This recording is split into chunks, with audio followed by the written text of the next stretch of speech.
Welcome to the New Planner Podcast, where it's all about helping you successfully enter the financial planning profession and accelerate your financial planning career. This podcast will help you understand the profession, become familiar with the various career paths available to you, and avoid the mistakes that limit your success. Join your host, Caleb Brown, to explore the human side of creating a successful planning career through interviews, personal experience, and insights from the trenches. Let's get started. Welcome to the 255th episode of the New Planner Podcast. This is Caleb Brown, your host. My guest today is Emily Green, who is an associate wealth planner at My Wealth Planners. Emily joins the show today to talk about her career change from the medical field as a surgical assistant to the financial planning profession. She shared that she was seeking more client interaction and longer-term relationships in her career. So when she first moved away from the medical field, she tried her hand at entrepreneurship. And after making a few mistakes, thought how beneficial it would have been to know more about the financial side of the business and personal finances. She goes on to share how she found a job listing for an entry-level financial planning role in her hometown that ultimately led her to start in an entry-level position. Stay tuned to the end to hear about some of the exciting things she's been able to do in her role over the last 2 years and her plans to further her financial planning career. I hope you enjoy this episode with Emily Green. Hi, Emily. Welcome to the New Planner Podcast. Hey, Caleb. Thanks for having me. Well, thank you for getting on here early morning and mountain time, and also maybe even feeling, kind of recovering from a cold, I think is what you said when we were off the air. Yeah, I think I'm on the up and up here, so we'll see. Thanks again. Really cool story. Just want to explore and learn a little bit more, but career changer, right? So just maybe walk us through just how or when you became aware of financial planning and then sort of your initial steps to making a career pivot. Sure. So yeah, my background is in medical. I went to school the first time to be a surgeon's assistant. So that was my degree. And I worked in hospitals and things like that initially. And then I spent some time overseas, moved back to the States, and was kind of disheartened with some of the medical world and just the lack of patient contact and stuff I had in that role. I really like talking to people, interacting with people. So I tried a few different jobs in the medical world, trying to find the right fit, and none of them were really it. And then there's kind of a transition period where I bought a coffee shop and ran that for a few years. And I had no business background, no experience, no nothing. I was just completely winging it and Googling things and trying to figure out how to be a business owner. And it actually went really well. And that was a steep learning curve, though. And I thought, okay, if I had known what I was doing here, I could have done even better, and it probably would have been a little bit less stressful, because I ended up then selling after owning it for about 3 years, and that was great. But that kind of, I would say, pivoted me towards finance, because I thought, okay, there's a lot more here, and I want to learn about it. And so then I saw that Dan Yerger at My Wealth Planners was hiring at the time. And it was for, at that point, just an assistant role, and it said no experience required. And I thought, okay, I could get into this and learn a lot. So I went and interviewed for that job, and it was kind of a blend. He was like, okay, if you're my assistant for a year, then you can sit for the 65 after and get licensed and registered, and I'll kind of mentor you to be a planner. And I was like, okay, I can be an assistant for a year and go from being a business owner to the one who's making the business owner coffee. So it was a little bit of it felt like a step back at times in order to take a step forwards, which I think a lot of people are hesitant to do when they're changing careers, because they think, oh, well, I've done all these things. I have all this experience. I don't want to be someone's little assistant who, my role was to sit completely silently in his meetings and take notes and not say a thing because I can't give advice. So it was hard in that way, but it was really, really good because you learn so much doing that. So finding that role specifically helped me pivot into finance, and I think it would have been a lot more difficult without that. Got it. Thanks for sharing. A lot to unpack there, and I want to come back to some of those things. I'm just thinking, like, I'm surprised. Like, so you didn't want to be yelled at by orthopedic surgeons all day long for the rest of your career. I mean, I totally get it, but I'm with you. Client contact. It sounds like you really wanted to. Just have more interaction with the patients. I mean, you're a people person, right? And you weren't able to do that. So that's kind of the initial catalyst, it sounds like, which got you looking. But I want to go back to the coffee shop thing. I mean, you just kind of pivoted from the medical thing right into entrepreneurship. And it sounds like you had I mean, maybe some mistakes in there, but a lot of success. I mean, maybe just talk a little bit more about that on what you learned and what you learned like about yourself, maybe what you were good at and what you weren't good at. Yeah, some of it came, naturally, all the human aspect and just like the day-to-day management and running of the shop. It's not that hard to make a latte. You can look it up on the internet and figure it out. And so some of that came totally fine to me. I'd worked a lot of odd jobs all through college that were similar-ish. I'd never actually been a barista, but it all kind of feels the same. But the business owner aspect of trying to figure out, like point of sale systems and managing my books and the taxes and things like that, I didn't understand because I'd never looked into it. So it came down to things like negotiating contracts. I was trying to renegotiate the lease on the space with the landlord, and I thought, wow, I'm in way over my head. He's asking questions, and I wasn't really sure. You're kind of putting up a front and you're answering them, but you're like, ooh, I don't actually know if that was the right. Is that what I want in this contract? I wish I had someone here to look this over before I signed this. Well, now there's Chat GPT. You can just use that, right? I know that would be nice. It's completely inaccurate sometimes, but it boosts your confidence a little bit that okay, someone else looked at this at least. So a lot of it I think could have been done differently and better, and even like in the purchasing process, right? It was a very quick thing. The only reason I ended up buying that specific coffee shop is my mother-in-law at the time had gone in for a cup of coffee and they said, hey, like we're closing tomorrow. Thanks for being a regular customer, blah, blah, blah. And she said, what do you mean you're closing tomorrow? And they said, we're retiring. We can't find anyone to buy the business. So we're just going to close it down. It's done. And it was the oldest cafe in Longmont. It's been there for over 30 years and we all really liked it. And so she called me and she said, hey, I bet if you made them an offer, they would sell it to you. And so I called them and all that. So it took about a week to, I had to get some financing and figure that out. But it was a very fast, fairly impulsive decision just to try and keep this historic business open. And so I don't think I took as much time as I should have to research what I was doing. I just really wanted to do it. And I figured, okay, let's try.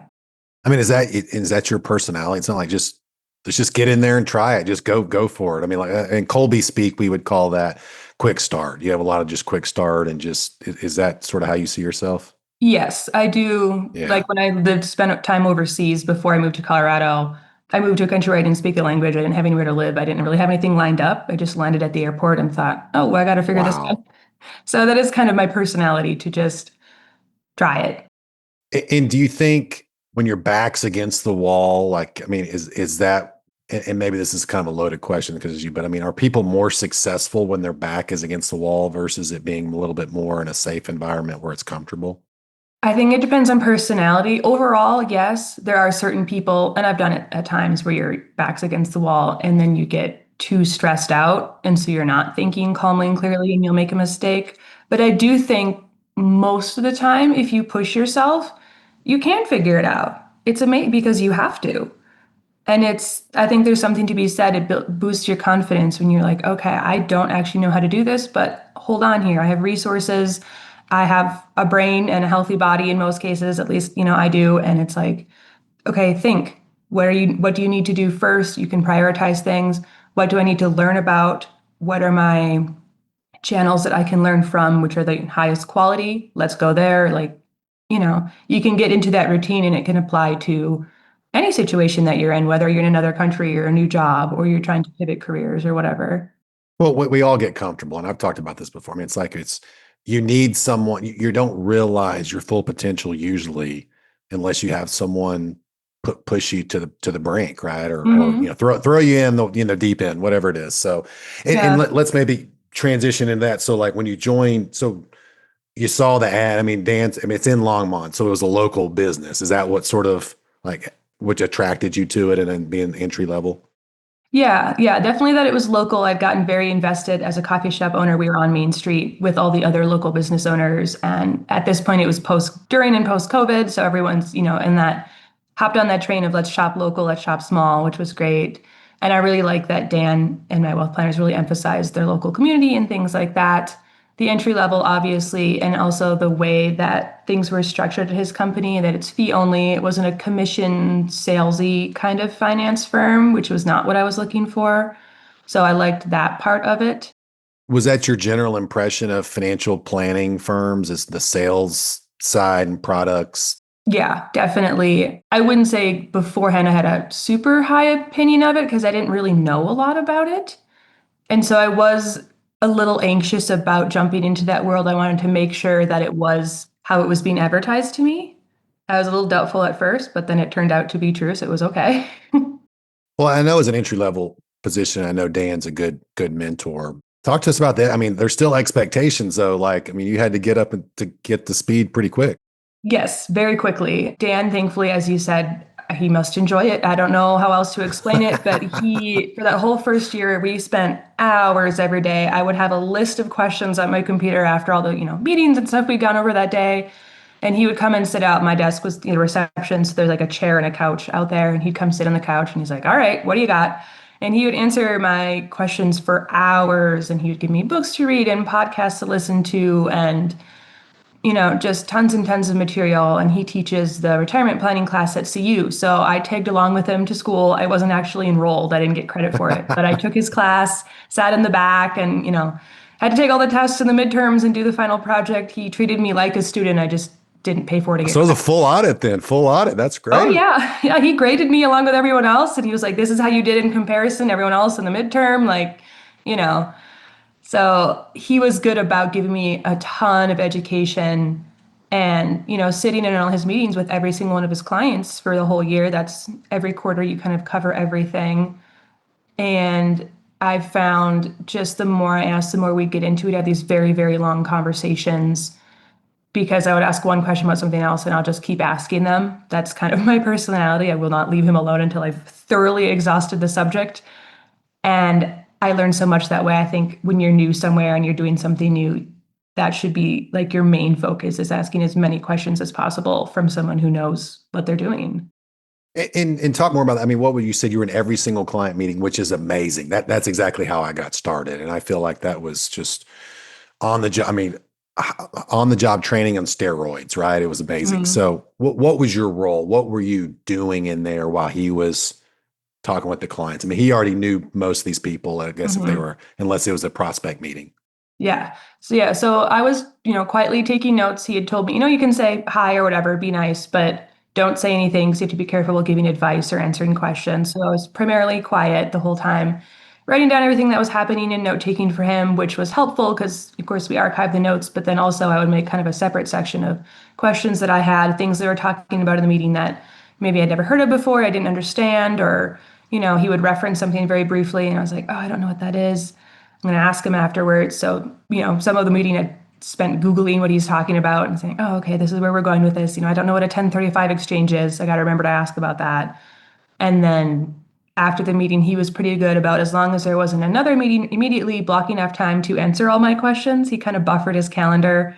So I had time to go through my notes. And then, my role was filling out forms and doing documents and the admin side of that too, which prompted a lot of questions and being the one to call Schwab because that's who we use for our custodial platform. So, he was also kind of training on behavioral stuff. Like this is how you ask the questions and who you need to speak to get the right information and teaching me, how to call and who to call and what books to read so I can find it myself and not just always rely on him for information. So, and maybe talk to us about your schedule. So it's like sort of a typical 8 to 5 work day. And then were you going home in the evening and like reading all this and trying to like observe more, or was it mostly done during the workday?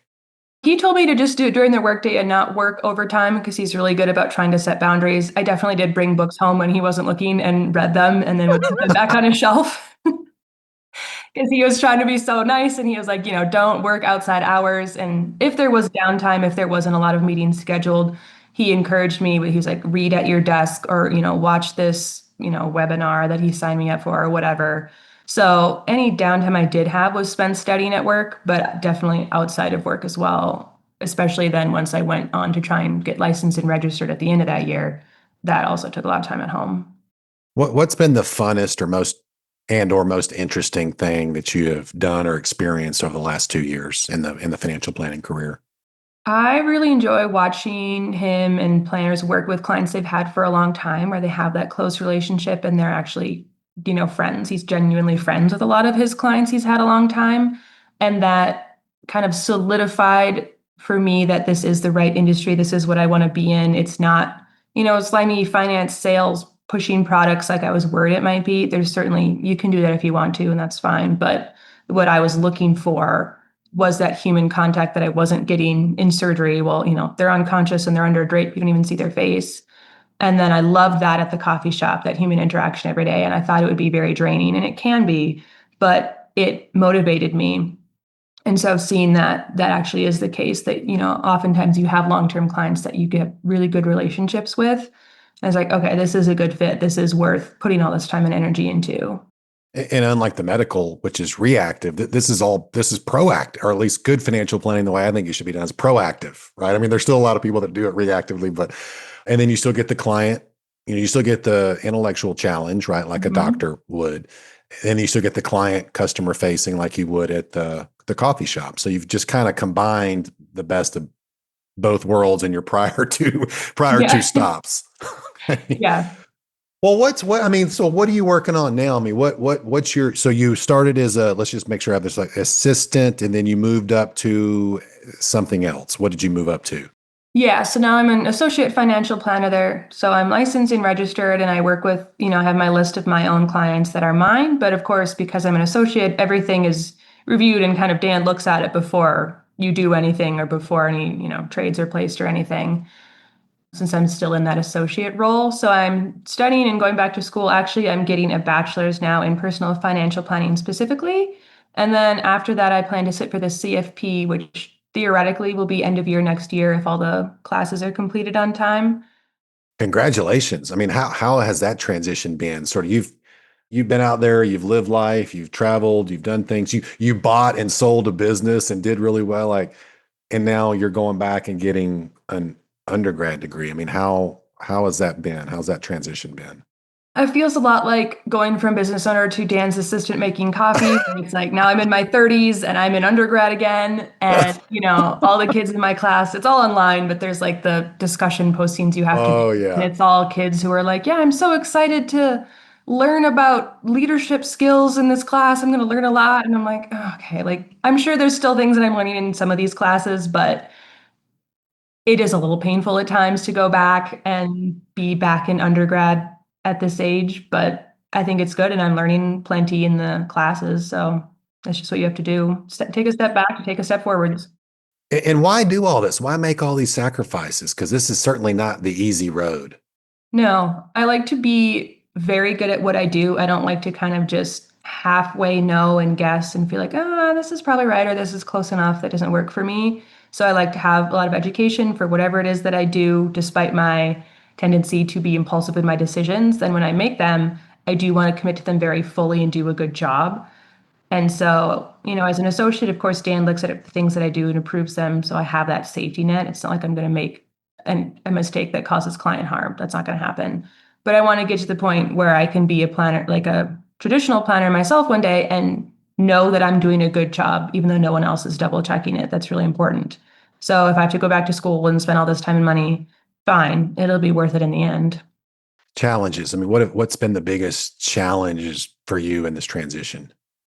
I think the time commitment, actually, because I had gotten very used to, of course, not being in school, not having homework, not studying extra after, doing all those long hours. And particularly in my role now, like we still do a lot of outside of work, like networking events and additional volunteering things and different, it's not like I'm actually done at 5 all the time. I do block off my weekends for my personal life, and I just do not work on the weekends unless I really, really have to. But it's definitely eating up a lot of my time to start over like this, because you have to put in the work. And so I feel like my personal life is getting a lot less attention, definitely, for this period. Well, what's next for you? I mean, you get the degree and you pass the CFP exam. Do you get promoted, or what's the next role or the next level of responsibility look like?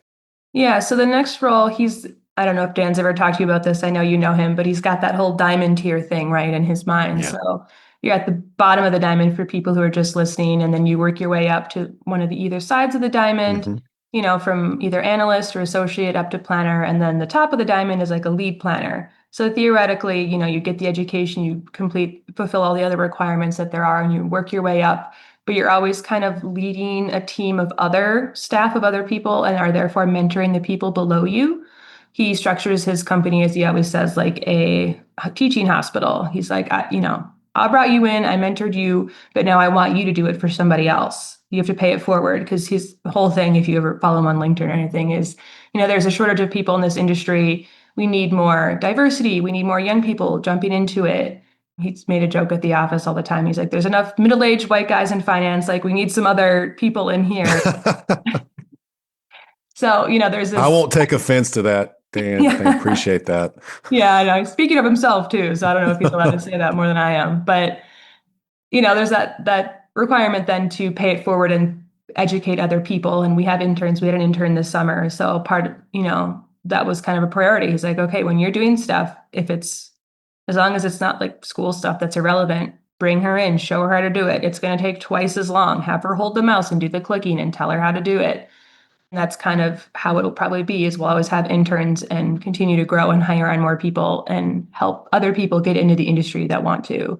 And do you feel like because you're talking about sort of leadership and management when these interns come in, I mean, is that something that comes more naturally to you because you've just done all this other stuff?